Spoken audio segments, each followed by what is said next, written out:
दरम्यान पगारवाढ आणि सुविधा या दोन्हीसाठी भाडेवाढ ही क्रमप्राप्त असल्याचं भरत गोगावलेंनी म्हटलंय।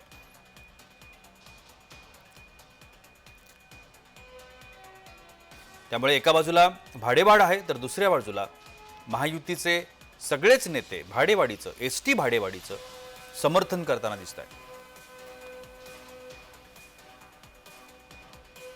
दर महिन्याला 50 कोटी रुपये लॉस मध्ये एसटी महामंडळ आहे आणि त्या अनुषंगाने गेली 3 वर्ष काही दरवाढ झालेली नव्हती, केली नव्हती आणि आता करणं क्रमप्राप्त काय आहे, त्यांना नवीन चांगल्या गाड्या सोयी सुविधा जर द्यायच्या असतील, ड्रायव्हर कंडक्टरला जर मागच्या वेळेला आपण पगारवाढ दिली तर अशी प्रत्येक 3-4 वर्षांनी जर करावी लागेल, म्हणून करता ही भाडेवाढ होणं आवश्यक आहे असं आम्हाला वाटतं।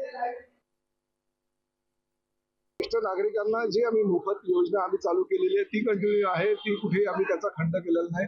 किंबहुना जी ज्येष्ठ नागरिकांसाठी आम्ही मोफत एसटी सेवा चालू केलेली आहे त्याचं अनुदान आम्हाला राज्य शासनाकडून दिलं जातं आणि 50% सवलत दिल्यामुळे महिलांना आमच्या उत्पन्नामध्ये थोड्याफार प्रमाणात वाढ झाली आहे, कारण प्रवाशांची संख्या वाढलेली आहे। विद्यार्थ्यांसाठी असू द्या, अंध अपंगांसाठी असू द्या, ज्येष्ठ नागरिकांसाठी असू द्या किंवा आमच्या लाडक्या बहिणींसाठी असू द्या, कुठेही त्या योजनेमध्ये खंड पडणार नाही, त्या योजना चालू राहील। प्रवाशांना परिवहन मंत्री म्हणून माझी विनंती आहे की प्रवाशांनी सुद्धा आमच्या ह्या सगळ्या एसटी महामंडळाच्या कार्यप्रणालीमध्ये त्यांचंही योगदान द्यावं।